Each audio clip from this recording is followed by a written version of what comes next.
নমস্কাৰ মই নাজবিনা এনবি পডকাষ্টৰ সমূহ দৰ্শকক স্বাগতম জনাইছো আৰু আপোনালোকে চাবলৈ আৰম্ভ কৰিছে ফেস টু ফেস অনুষ্ঠান।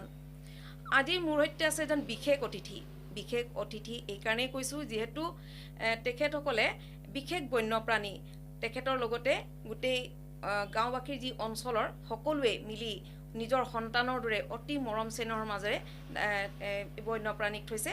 হয়, মই ক'ব বিচাৰিছোঁ হলৌ বান্দৰৰ কথা।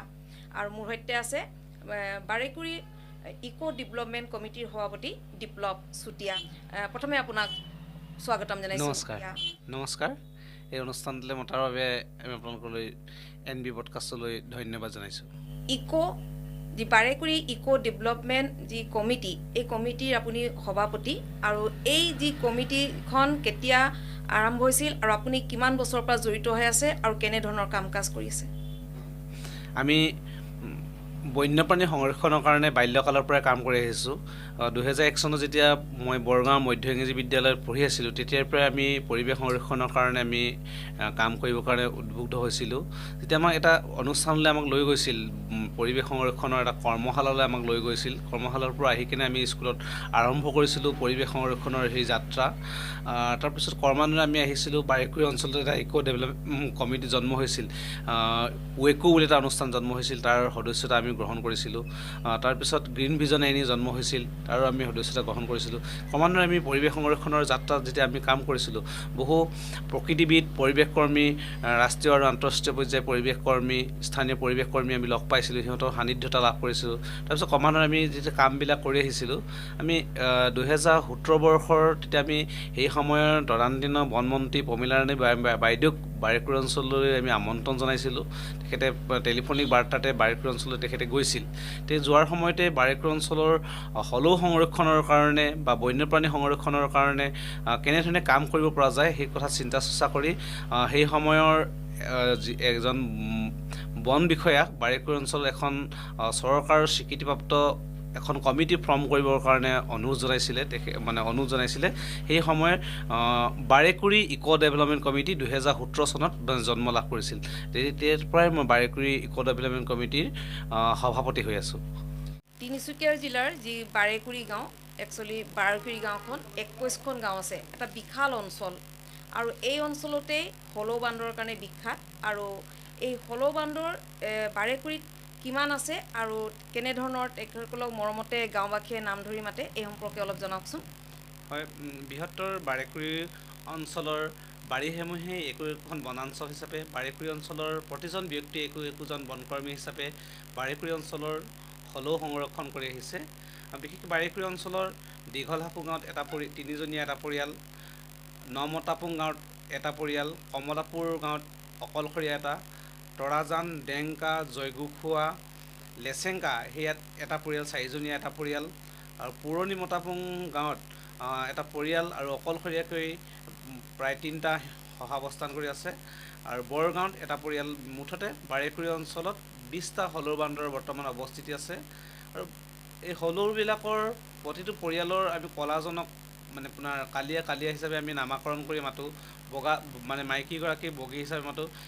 ইয়াৰ উপৰিও যিটো দীঘলহাকু গাঁৱৰ পৰিয়াল আছে, সেই পৰিয়ালটোৰ যি মতা, সেই কালিয়া ইতিমধ্যে মৃত্যু হৈছে, কিন্তু বগী মাকজনীক আমি বগী হিচাপে মাতোঁ। পোৱালিত যিটো ডাঙৰ পোৱালি আছে তাক টুইক আৰু সৰুটোক গ্লেক্সি হিচাপে আমি মাতিবৰ কাৰণে আৰম্ভ কৰিছোঁ। সেই পৰিয়ালটোক তেনেদৰে আমি নাম ধৰি মাতোঁ। শুনিবলৈ পাইছোঁ হলৌ বান্দৰৰ বংশবৃদ্ধিৰ কিছু কাহিনী আছে, সেই সম্পৰ্কে জনাওক। ইহঁতি জন্ম নিয়ন্ত্ৰণৰো ইহঁতি মানি চলে বুলি শুনিছোঁ, এই সম্পৰ্কে অকণমান জনাওকচোন। হয়,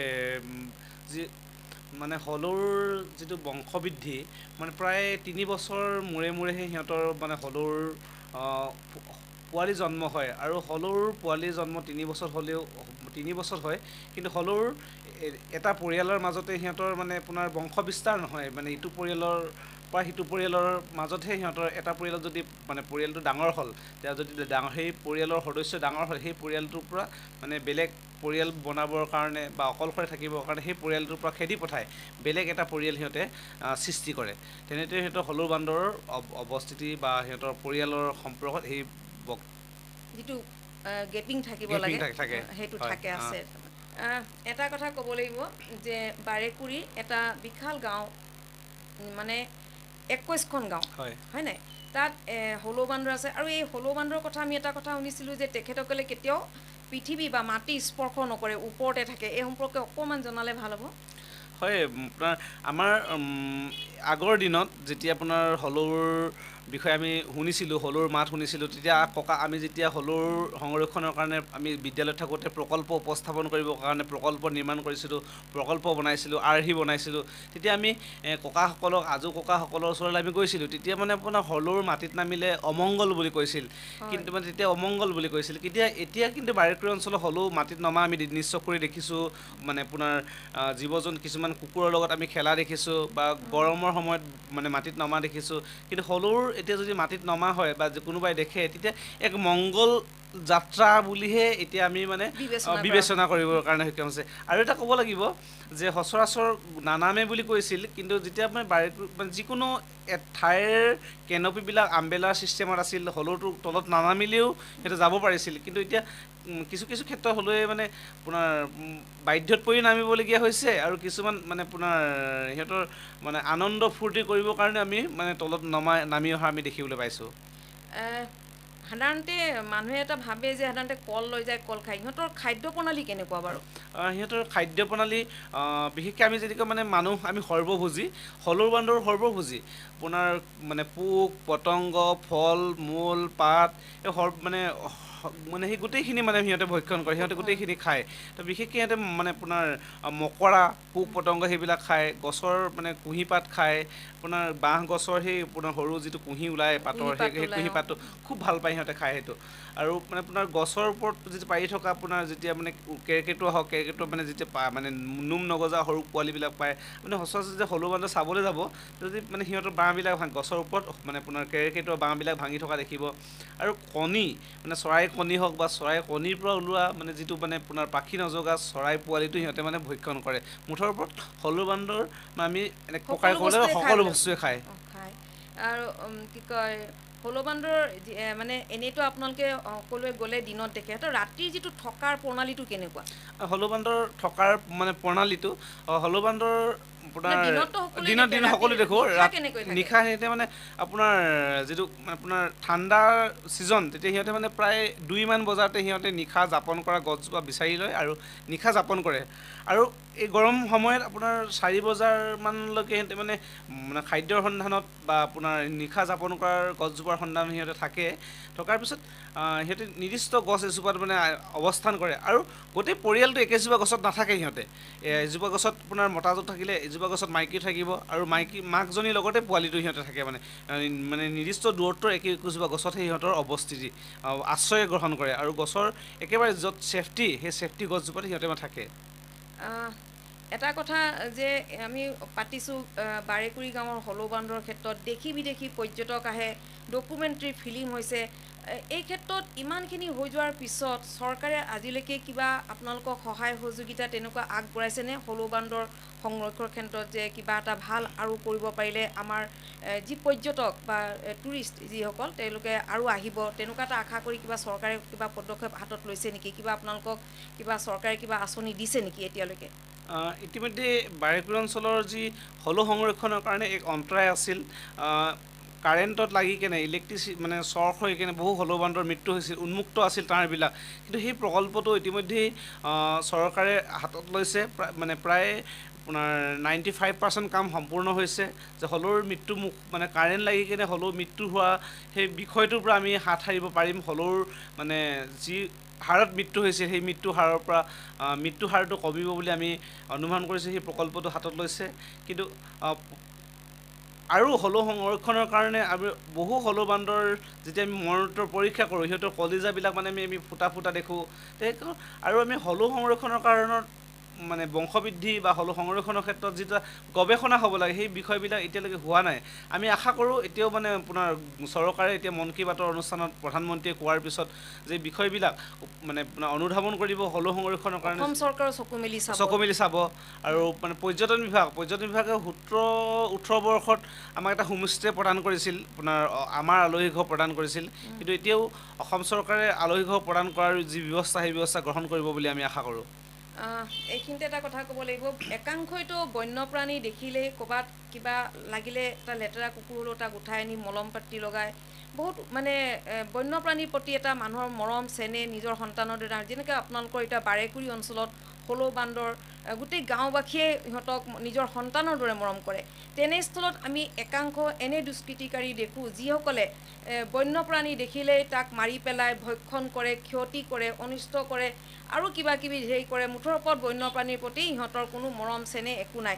যিসকলৰ তেনেকুৱা এটা অৱস্থা, সেইসকলক আপুনি যিহেতু এজনী প্ৰকৃতিপ্ৰেমী পৰিৱেশ কৰ্মী আৰু আপুনি যিহেতু হলৌ বান্দৰৰ ক্ষেত্ৰতো আপোনাৰ এটা মৰম চেনেহ গোটেই গাঁওখনৰ লগতে আপোনালোকৰো আছে, গতিকে সেইসকল ব্যক্তিক আপুনি কি ক'ব, কি মেছেজ দিব, এতিয়া কি জনাব, সিহঁতক কি আহ্বান জনাব? তো সেই ক্ষেত্ৰত ক'লো আমি যদি আমি বন্যপ্ৰাণীক মৰম কৰোঁ, সিহঁতে আমাৰ মৰমটো সিহঁতে বুজি পায়। সিহঁতক আমি মৰম কৰিলে হয়, মৰমটো আমাক বুজি পায়। অকল মানে হলৌ বান্দৰ নহয়, বাৰেকুৰি অঞ্চলো এক জৈৱ বৈচিত্ৰ্যৰ চহকী এক অঞ্চল। বাৰেকুৰি অঞ্চলটোত আপোনাৰ যদি আমি চাওঁ, লাজুকী বান্দৰ, উৰণীয়া কেৰকেটুৱা বা অন্যান্য ধৰণৰ মানে আপোনাৰ চৰাই চিৰিকটি, জীৱ জন্তু, সৰীসৃপ আৰু সেই পশু পক্ষীবিলাক আছে। ইতিমধ্যে কেইবছৰমান আগত আমাৰ বাৰেকুৰি অঞ্চলত এটা হৰিণো আহিছিল, যিটো সময়ত মানে হৰিণাৰ মাংসই বই বুলি কয়। তেতিয়া সেনেকুৱা মানে হৰিণাৰ পশুকেইটাক বাৰেকুৰি অঞ্চলৰ ৰাইজে আপোনাৰ মৰমেৰে ৰাখিছে। কিন্তু মানে তৎসত্ত্বেও এটা মানে আপোনাৰ হৰিণা পহুক মানে কুকুৰে ভক্ষণ কৰিছিলে। কুকুৰে ভক্ষণ কৰা নাছিলে, কুকুৰে খেদিছিলে। তেতিয়া মানে তাঁৰত লাগি কেনে ফচাৰ পিছত, কুকুৰে আক্ৰমণ কৰাৰ পিছত আমি মানে পশু চিকিৎসালয়লৈ প্ৰেৰণ কৰিছিলোঁ। আপোনাৰ বন বিভাগক আমি জনাইছিলোঁ। চোৱাৰ পিছত মানে আপোনাৰ সেই পহুটো মৃত্যু হৈছিলে। পহুটো মৃত্যু হোৱাৰ পিছত কিন্তু আমি বিভাগৰ পৰা আমাক হস্তান্তৰ কৰিছিলে, আমি পহুটো আমি জ্বলাম, সৎকাৰ কৰিম। এতিয়া পহুটো মানে সৎকাৰ কৰিবৰ কাৰণে প্ৰায় 500-600মান মানুহৰ এটা সমাগম হৈছিলে। সেইটো সময়ত আমি দেখোঁ, বিভিন্ন সময়ত আমি মানে বাতৰি কাকতে, টেলিভিশ্যনে আমি দেখোঁ, মানে পহু খাবৰ কাৰণে বা নদীত মানে আপোনাৰ উপঙি অহা, নদীত মানে আপোনাৰ হেৰি হৈ অহা মানে ভাহি অহা পহু মানে খাবৰ কাৰণে ব্যাকুল হৈ পৰে। সেই সময়ত কিন্তু আমাৰ বেলেগ এখন আমাৰ অঞ্চলৰ প্ৰতিচ্ছবি আমি দাঙি ধৰিছোঁ। তেনেস্থলত আমি এটা কথা ক'ব বিচাৰোঁ যে আমি যিকোনো বন্যপ্ৰাণী আমি মৰম স্নেহ কৰিব লাগে। মৰম স্নেহ কৰিলে আমাৰ কথাবিলাক বুজি পায়। আৰু এই ধৰতীখন অকল আমাৰ মানৱ জাতিৰ কাৰণে নহয়, সমগ্ৰ যি জীৱ জন্তু আছে সিহঁতৰ কাৰণে দিছে এই ধৰতীখন। সেইকাৰণে আমি এই ধৰতীখন আমি মানৱ জাতিয়ে বন্যপ্ৰাণীৰ কাৰণে যদি আমি অকণমান সহানুভূতিশীল দেখাওঁ, তেতিয়া এই বন্যপ্ৰাণীখিনি কেতিয়াও আমাক অনিষ্ট নকৰে। আমি এটা কথা ক'ব পাৰোঁ যে এই হলৌ বান্দৰখিনি সংৰক্ষণ কৰাৰ পিছত যি গছপুলিৰ যিটো ৰোপণ, সেইটো আওপকীয়াকৈ এতিয়া গছপুলি ৰোপণৰ কামটো যে বিস্তাৰ কৰাৰ লগে লগে বহু মানে গছপুলি বিস্তাৰ হয়। প্ৰতিটো বন্যপ্ৰাণীৰ ভূমিকা আছে। প্ৰতিটো এই পৃথিৱীলৈ পঠিয়াই দিয়া প্ৰতিটো জীৱ জন্তুৰ নিৰ্দিষ্ট ভূমিকাৰ কাৰণেহে পঠিয়াই দিছে। কিছুমান চৰাই ভক্ষণ কৰাৰ পিছত কিছুমান গুটি জগে, হলৌ বান্দৰে মানে ভক্ষণ কৰাৰ পিছত কিছুমান গুটি, কিছুমান জেগাই গছপুলি জগে। মানে এটা কথা ক'বলৈ গ'লে ভাৰসাম্যতা সিটো বন্যপ্ৰাণীৰ লগত বা ইটো বন্যপ্ৰাণীৰ লগত সিটো এটা মানে এটা সম্পৰ্ক নিহিত হৈ আছে। সেইকাৰণে আমি কোনো ধৰণৰ বন্যপ্ৰাণীক আমি হত্যা কৰিব নালাগে। এইটো মৰমৰ চকুৰে চাব লাগে। ইয়াত জীয়াই থকাৰ যি অধিকাৰ সকলোকে আছে, সেই অধিকাৰকণ আমি দিব লাগে। এয়া আছিল মোৰ সৈতে বাৰেকুৰি ইক' ডেভেলপমেণ্ট কমিটিৰ সভাপতি বিপ্লৱ চুতীয়া। আপুনি সদায় এনেকৈ কাম কৰি যাওক আৰু জীৱনৰ বাটত আগবাঢ়ি যাওক। আপোনাক ধন্যবাদ জনাইছোঁ। আমি এনেকৈ আমাৰ এই ধাৰাবাহিকতা NB পডকাষ্টৰ সদায় ৰাখিম আৰু এনেকৈ নতুন এজন অতিথিৰ আপোনালোকে যি মাত কথা শুনিবলৈ হ'লে এই পেজটো আপোনালোকে ফ'ল' আৰু ছাবস্ক্ৰাইব কৰি ল'ব। আৰু পুনৰ আপোনালোকক এজন নতুন অতিথিৰ সৈতে লগ পাম। ধন্যবাদ।